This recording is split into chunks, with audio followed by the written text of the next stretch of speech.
Hello friends, welcome back to one life vlog. मैं आपका friend Haider Sheikh फिर से एक बार आपके साथ। जैसे कि आप सब लोग को पता है, मैं व्लॉगिंग के वीडियो बनाता रहता हूं। तो आज का जो मेरा वीडियो है थोड़ा सा एक हटके होने वाला है। तो अभी करंट सिचुएशन चल रही है रशिया और यूक्रेन के बीच में, उसको लेके। जैसे कि आप सब लोग को पता है, मैं यूक्रेन के कैपिटल कीव में 5th ईयर मेडिकल स्टूडेंट हूँ। तो जो भी चीज़ इंडिया की न्यूज़ में अभी चल रही है, उसके ऊपर एक मैं आपको रियल सिचुएशन दिखाने जा रहा हूँ कि एक्चुअल यहाँ पे क्या चल रहा है। ठीक है, तो उसके पहले हम लोग चलते हैं कि ये पूरा सिनेरियो जो है ये स्टार्ट कहाँ से होता है। जैसे ये सिनेरियो में रशिया, यूक्रेन और अमेरिका तीनों को आप बहुत ज़्यादा सुन रहे होंगे न्यूज़ पे। ठीक है, तो यूक्रेन जो है वो रशिया का 1991 में अलग हुआ एक सेपरेट कंट्री है, जो कि रशिया अभी इधर यूरोप साइड में यूरोपियन कंट्री में है, यूरोपियन कंट्रीज़ में आता है। और रशिया जो है अपनी रशियन फेडरेशन वो अलग। तो ये जो सारा मसला चल रहा है ये एक नाटो को लेके चल रहा है। नाटो एक ऐसा मिलिटेंट ग्रुप है, 30-35 कंट्रीज़ का होगा, ज़्यादा मेरे को इन्फॉर्मेशन नहीं है उस चीज़ की, बट यूरोप के सारे कंट्रीज़ है उसके अंदर और अमेरिका है, और वो नाटो ग्रुप है। नाटो ग्रुप का काम क्या होता है कि किसी भी नाटो मेंबर के किसी भी कंट्री के ऊपर अगर कोई थर्ड कंट्री जो है अटैक करती है, या फिर थर्ड कंट्री के साथ उसका कुछ भी प्रॉब्लम्स हो जाते हैं, तो ये जितने भी नाटो मेंबर के मिलिटेंट कंट्रीज हैं ये उसके साथ खड़े हो जाएंगे, उसके सपोर्ट में। और उसके साथ अगर ज़रूरत पड़ती है तो लड़ते हैं। सारी चीज़ें वो अपने जितनी भी अपनी डिफेंस पावर है वो अपने शेयर करते हैं। तो ये हो गया नाटो। तो रशिया को अभी ये दिक्कत हो रही है कि यूक्रेन चाहता है नाटो में शामिल हो, और ये बात रशिया को बिल्कुल भी अच्छी नहीं लग रही। क्यों नहीं लग रही? क्योंकि जो जियोग्राफिकली अगर हम देखा जाए तो यूक्रेन जो है रशिया के बॉर्डर से सटा हुआ है। तो इस चक्कर में रशिया, अगर यूक्रेन नाटो में शामिल हो जाता है तो रशिया को इस चीज़ से जो है कि इनसिक्योर फील कर रहा है रशिया, कि अगर यूक्रेन नाटो में चला गया तो वो नाटो मेंबर कंट्रीज से घिर जाएगा चारों तरफ से। ठीक है, रशिया ये चाहता ही नहीं है कि यूक्रेन जो है नाटो में शामिल हो। तो सारी बात ये इस चीज़ के ऊपर शुरू होती है। ठीक है, बट इसके अलावा भी अभी जो चीज़ें चल रही है, अभी नाटो का, अभी तो फिलहाल नाटो का तो चल ही रहा है। उसके अलावा रशिया ने दूसरी प्रॉब्लम क्रिएट की है, जो है रशिया के बॉर्डर के ऊपर जो दो स्टेट्स थे, लुगान्स और दोनेस्क, जो दोनबास रीजन बोला जाता है उस रीजन को यहाँ पे। तो उस रीजन को लेके अभी छोटा मोटा मैटर चल रहा है। तो मैं आपको एक सारी चीज़ें बता देता हूँ कि इन सारी चीज़ों में मेन मुद्दा है नाटो का। रशिया चाहता है कि यूक्रेन नाटो में शामिल ना हो।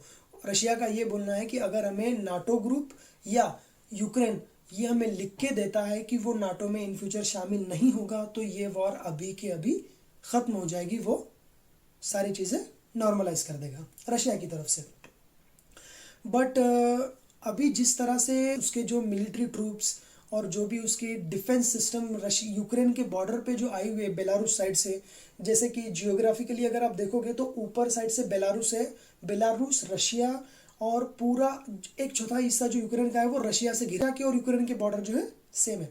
तो अभी रशियन मिलिट्री है, रशियन ट्रूप, रशियन जो जितने भी डिफेंस आर्म्स है वो सारे जो है यूक्रेन के जो बॉर्डर पे है आके रुके हुए हैं। रशिया का ये बोलना है कि हमको अभी इन्विजन करना ही नहीं है, हम तो हमारे मिलिट्री को जो है एक्सरसाइज कराने के लिए लेके आए हैं करके।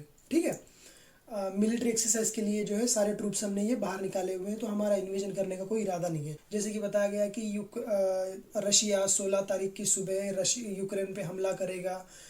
ये सारी चीज़ें इंडियन न्यूज़ में चलाई जा रही थी। इंडियन न्यूज़ में क्या, सारी वर्ल्ड वाइड न्यूज़ में यही चीज़ें चल रही थी। हाँ, तो उस चीज़ के ऊपर यूक्रेन के प्रेसिडेंट व्लादिमीर ज़ेलेंस्की का ये बोलना है कि 16 तारीख को अगर रशिया सच में अगर अटैक करने वाला होगा तो हम उस दिन को जो है एज अ यूनिटी डे, हमारे जो यूक्रेन का फ्लैग है येलो कलर और ब्लू कलर का बैंड लेके हम यूनिटी डे सेलिब्रेट करेंगे। और वो सेलिब्रेट करने लगे। उसने सेलिब्रेशन में ये भी बोल दिया कि रशिया तो वॉर किया नहीं 16 तारीख को जैसे बताया जा रहा था। तो यूक्रेन के प्रेसिडेंट व्लादिमीर ज़ेलेंस्की का ये बोलना है कि भाई हम तो नाटो में शामिल होके रहेंगे। ठीक है, जिसको जो करना है वो करें, पर हम तो नाटो में शामिल होके रहेंगे। और नाटो भी चाहता है कि यूक्रेन जो है नाटो के मेंबर्स जो पहले से है वो भी चाहता है कि यूक्रेन जो है नाटो में शामिल हो, कोई प्रॉब्लम नहीं है उनको। पर उसके अलावा अभी जो रशिया के प्रेसिडेंट पुतिन है, उसने क्या कर दिया, नाटो का मसला छोड़ के अभी एक नया मसला खड़ा कर दिया उसने। जो रशिया और यूक्रेन के बॉर्डर पे दो स्टेट्स आते हैं, लुगान्स और दोनेस्क, ठीक है, दोनबास रीजन बोला जाता है उसको, दोनबास रीजन। तो उस दोनबास रीजन को लेके उसका ये बोलना है कि वहाँ के लोग ज़्यादातर प्रो रशियन से, यानी कि वो उनको रशिया में शामिल होना है, और कुछ लोग जो है वहाँ के यूक्रेनियन सपोर्टर्स भी हैं, कुछ लोग रशियन सपोर्टर्स भी हैं।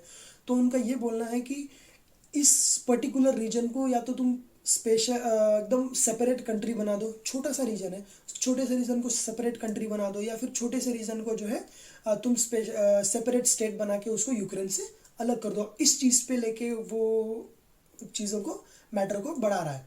तो मैं आता हूँ थोड़ा सा पीछे, जो कि करंट सिचुएशन को देखते हुए बहुत सारे कंट्रियों ने अपने अपने जो स्टूडेंट्स, अपने सिविल सिटीजन्स जो भी यूक्रेन में हैं, उनको अभी बाहर निकलने को बोला, या फिर एक एडवाइजरी रिलीज़ की है। तो उनको बोला है कि तुम यूक्रेन छोड़ के अपने अपने कंट्री चले। सारी चीज़ों को लेके इंडियन एम्बेसी ने भी एक स्टेटमेंट उन्होंने यूनिवर्सिटीज़ के लिए भी बोला है कि यूनिवर्सिटीज़ जो है इतना सेमेस्टर, जो सेमेस्टर अभी चल रहा है, वो सेमेस्टर को ऑनलाइन कंडक्ट करें। अगर आप यहाँ पे, आपका यहाँ पे रुकना बहुत ज़रूरी नहीं है, तो आप इंडिया जाने के बारे में सोच सकते हैं, ठीक है।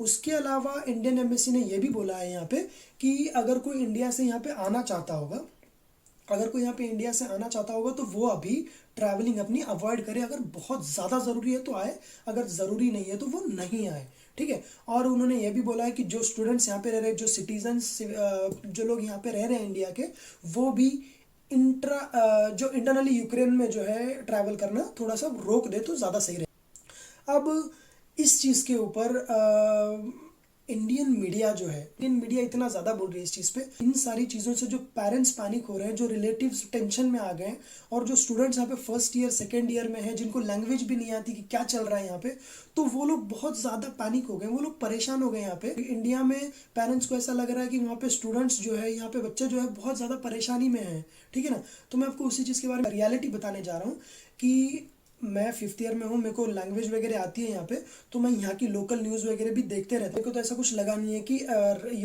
रशिया जो है यूक्रेन पे अटैक करेगा। यहाँ के लोकल न्यूज़ में भी वगैरह कुछ चल नहीं रहा है। और बाकी यहाँ पे जो कीव में मेन कैपिटल, जो यूक्रेन का जो मेन कैपिटल कीव है, यहाँ पे भी ऐसी, बाहर मैं जा रहा हूँ, नॉर्मली मॉल चालू हैं, शॉपिंग मार्केट चालू है, सुपर मार्केट चालू है, मेट्रो चालू है, नॉर्मली जैसे लाइफ चलती है सारी चीज़ें नॉर्मल चल रही हैं। पर उसके अलावा भी मैं ये नहीं बोल रहा कि सारी सिचुएशन एकदम 100% सिक्योर है, ये भी नहीं बोल रहा मैं, बट कुछ चीज़ें ऐसी हैं कि अभी यूक्रेनियन बॉर्डर पे रशियन ट्रूप्स बढ़, और अमेरिका के प्रेसिडेंट जो बाइडेन का भी ये बोलना है कि, तो क्या बोलूँ मैं इनका, ये तो बोलते ही रहते हैं हमेशा कुछ ना कुछ, जो कि तुम देख रहे हो, ये जो सारी मीडिया में बातें चल रही है ना, इन्हीं की वजह से चल रही हैं सारी बातें। तो ये बोलते रहते हैं कि रशिया अभी हमला करेगा, आज नहीं कल करेगा, कल नहीं रात को करेगा, 3 घंटे बाद करेगा, 2 घंटे बाद करेगा, ऐसे करके सारे, मतलब अभी भाई जिम्मेदार कंट्री है तो उनके प्रेसिडेंट की बात मानी जा रही है, ठीक है ना। तो सब उन्हीं पे नज़रें टिका बैठे हैं कि अगर उनकी कुछ न्यूज़ आती है तो उसको मिर्च मसाला लगा के इंडियन मीडिया जो है वो बताई जा रही है, ठीक है। तो ऐसा यहाँ पे कुछ भी नहीं है। मैं यहाँ पे लोकल न्यूज़ देख रहा हूँ, मेरे को लैंग्वेज वगैरह आती है, सारी चीज़ें नॉर्मल चल रही है। ना अटैक करने वाला बोल रहा है कि मैं अटैक करूँगा, ना जिस पे अटैक हो रहा है वो बोल रहा है कि हाँ वो हम पे अटैक करने वाला है। तो सिचुएशन यहाँ तक तो नॉर्मल है। इंडियन मीडिया को न्यूज़ कहाँ से मिल गई? कुछ मीडिया का ये बोलना है कि इंडियन एम्बेसी ने कर दी देरी, मतलब इंडियन एम्बेसी ने एडवाइजरी देने में देरी कर दी। तो उस चीज़ को लेके 20,000 की जो टिकट हो रही थी, 20,000 की जो टिकट हो रही थी, वो अभी 4 लाख की टिकट हो रही है। भाई जबान में हड्डी नहीं है, इसका मतलब कुछ भी बोल दोगे, ऐसा कुछ भी नहीं है, ठीक है। मैं जाना नहीं चाहता इंडिया अभी, क्योंकि ऐसी ज़रूरत मेरे को नहीं लग रहा, ऐसी सिचुएशन अभी नहीं है कि मैं इंडिया चले जाऊँ अभी। पर जो लोग जाना भी चाहते हैं तो उनका ये बोलना है कि जो 20,000 की टिकट हो रही थी वो अभी 4 लाख की टिकट हो रही है। भाई कुछ तो सोच समझ के बोलो, मतलब लिटरली बिल्कुल एकदम बेगैरत बिना दिमाग की बातें कर देते हैं कि 4 लाख की टिकट हो रही है। ऐसा कुछ भी नहीं है। मैं सुबह टिकट चेक किया, जो टिकट है 30,000 की होती थी, ज़्यादा से ज़्यादा 35,000 की टिकट हो रही है, इससे महंगी टिकट नहीं है। अगर आप रिटर्न टिकट कटवाते हो तो 40-45 हज़ार की टिकट हो रही है। मैंने आज भी चेक कर ली और लोग जा भी रहे हैं, ठीक है ना। अगर जो लोग जा भी रहे, अगर किसी को देखना है एज अ प्रूफ, तो मैं मेरे इंस्टाग्राम हैंडल का नीचे लिंक शेयर कर रहा हूँ, उसके ऊपर जाके आप देख लेना। मैंने टिकट शेयर की है बाकायदा, 19 तारीख की टिकट है। आप उसके ऊपर जाके देख लो कितने की हो रही है टिकट, 30-35 हज़ार की टिकट हो रही है, ठीक है ना। तो वो तो 4 लाख वाली टिकट का तो आपने वो छोड़ दो, ये सारी चीज़ें। उसके अलावा भी अभी इंडियन मीडिया ने ऐसा पैनिक क्रिएट कर दिया कि वर्ल्ड वॉर होके रहेगा, मतलब आज रात होगा, कल रात होगा, ऐसे होगा। भाई मैं रिक्वेस्ट करता हूँ इंडियन मीडिया से कि प्लीज़ जो अपनी टीआरपी बढ़ाने के लिए कुछ तो सोचो, क्योंकि इंडिया में ऐसा नहीं है कि जो 2-4 स्टूडेंट हैं या फिर 150 स्टूडेंट हैं यहाँ पे, ऐसा नहीं है। इंडिया के 20,000 स्टूडेंट यहाँ पे पढ़ते हैं, तो 20,000 स्टूडेंट के पेरेंट्स जो है वो बहुत ज़्यादा पैनिक हो रहे हैं। तुम किसी भी चीज़ को ना, उस चीज़ की सर है ना पैर है, तुम बोले जा रहे हो थर्ड वर्ल्ड वॉर होगा, आज रात को होगा, कल रात को होगा। इस चीज़ को लेके नहीं बोलो, क्योंकि बहुत ज़्यादा पैनिक सिचुएशन चल रही है इंडिया में इस चीज़ को लेके, और पेरेंट्स बहुत ज़्यादा परेशान हो रहे हैं। तो मैं आपको पेरेंट्स को ये बताना चाहूँगा कि ऐसी कोई भी सिचुएशन नहीं है अभी फ़िलहाल में, सारी सिचुएशन जो है वो नॉर्मल चल रही है, ठीक है। और उसके अलावा इंडियन एक मिनट मैं आपको बता दूं, ओडिशा के स्टूडेंट ने गलत वो दिया है, किसी ने गलत बोला है कि जहां हम लोग रहते हैं वहां से 2 किलोमीटर समंदर में, 2 किलोमीटर समंदर के अंदर जो है जंगी जहाज चल रहे हैं और वो फायरिंग वगैरह कर रहे हैं, मतलब मिसाइल वगैरह चला रहे हैं, तो उस चीज़ से हमको डर लग रहा है बहुत ज़्यादा। ऐसा अभी तक कुछ भी नहीं हुआ है।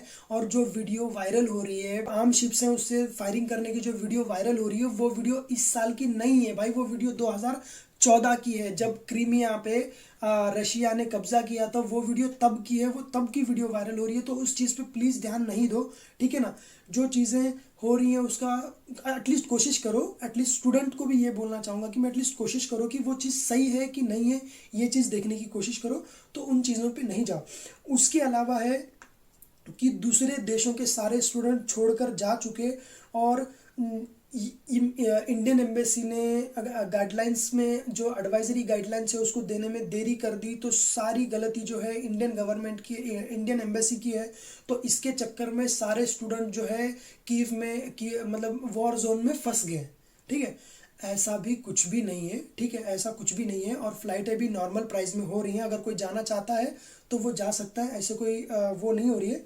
उसके अलावा मैं आपको बता दूं कि इंडियन गवर्नमेंट ने सिविल एविएशन मिनिस्ट्री का ये बोलना है कि नॉर्मली जो फ्लाइटें चलती हैं वो भी फ्लाइटें, और चार्टर फ्लाइट्स भी उनकी अमाउंट जो है वो बढ़ा दी गई है इंडिया और यूक्रेन के बीच में। तो ये जो फ्लाइट्स हैं यूक्रेन के कैपिटल कीव से इंडिया की कैपिटल दिल्ली, दो जगह चलेंगी सीधा, डायरेक्ट फ्लाइट होगी दिल्ली से कीव, कीव से दिल्ली। और जैसे आप लोग को पता है कि ऐसी तो कुछ सिचुएशन होने वाली है नहीं, अगर हो भी जाती है हमको इंडियन एम्बेसी पे इतना भरोसा है कि जैसे 2014 में जो प्रॉब्लम हुई थी क्रीमिया को लेके, तब जो स्टूडेंट्स को यहाँ से इवैक्यूएट कराया गया था इंडियन गवर्नमेंट ने, उस तरीके से अभी भी अगर कुछ भी छोटी सी भी प्रॉब्लम अगर उनको लगती है तो वो हमको यहाँ से जल्दी इवैक्यूएट कर लेंगे।